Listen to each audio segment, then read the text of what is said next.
이어서 강원 뉴스입니다.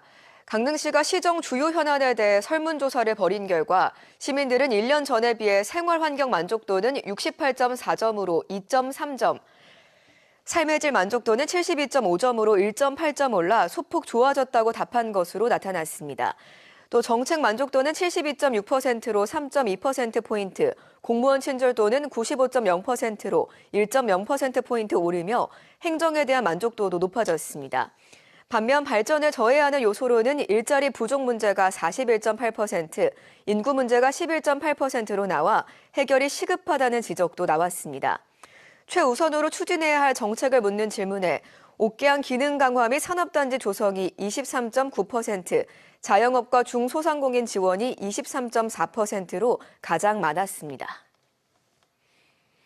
베트남 비에젯 항공이 지난 3일부터 운영하고 있는 양양과 다낭 간 국제선 노선 탑승률이 94.3%를 기록하며 인기를 끌고 있습니다. 강원도 글로벌 본부에 따르면 비에젯 항공이 지난 3일과 7일 두 차례 양양 다낭 구간을 운항한 결과 탑승률이 94.3%로 집계됐습니다. 양양 다낭 노선은 오는 3월 3일까지 모두 22편이 운항될 예정입니다. 강원도는 또 파라타 항공이 양양 제주 간 정기 노선 개설을 위해 현재 국토교통부에서 행정 절차를 진행하고 있다며 조속한 취항을 위해 최선을 다하겠다고 밝혔습니다. 동해시가 잇단 전지훈련팀 유치로 지역경제 활성화에 나섭니다. 동해시는 1월 한 달간 전지훈련을 겸해 유도와 검도, 야구, 축구 등 4개 종목 대회가 웰빙 레포츠타운 일원과 동트는 야구장, 묵호중학교 체육관 등에서 열린다고 밝혔습니다. 대회 기간 1,600여 명의 선수단과 임원진이 동해를 방문해 숙박, 외식, 관광 등 지역경제 전반에 걸쳐 50억 원 이상의 경제적 파급 효과가 기대되고 있습니다. 태백시가 올해 맞춤형 청년 창업 지원책을 다양하게 추진합니다. 태백시는 먼저 상반기에 사회적 경제기업 아카데미를 만들어 창업 희망자에게 사전 경영진단 컨설팅과 단계별 교육 등을 지원하고 설립 인가 신청을 도울 예정입니다.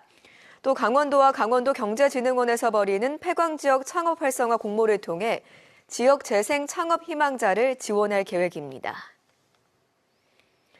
주말 속초시를 찾는 관광객을 위해 속초해수욕장 남문 일대에서 모래사장을 활용한 미디어 아트가 펼쳐집니다. 속초시는 오늘부터 매주 금요일과 토요일 오후 6시와 7시, 8시 정각에 30분씩 모두 3차례 모래사장으로 빛을 쏘는 미디어 아트 공연을 펼치기로 했습니다. 일부 공연은 바다와 산이 만나는 자연경관이 빛으로 표현되며 2부는 빛의 정원, 컬러 웨이브 등을 주제로 모래사장 위에 다양한 미디어 아트가 구현됩니다. 동해지방해양수산청이 동해안의 안전한 해상 교통 환경을 조성하기 위해 25억 원을 들여 항로 표지 시설 개선에 나섭니다. 해수청은 고성군 교암리에 수중 방파제를 알리는 등표 1기를 설치하고 강릉 주문진항 노후 방파제에 대한 개량 공사를 벌입니다. 또 잠수함으로 인해 해상사고 발생 가능성이 있는 고성 대진항 암초에도 등표를 설치하기 위한 설계 용역에 나섭니다. 정성군이 농업기계 임대료 50% 감면 기간을 올해 말까지 연장해 추진합니다.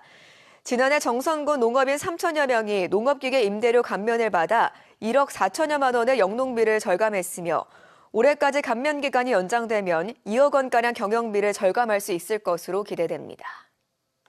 강원 뉴스 마칩니다. 고맙습니다.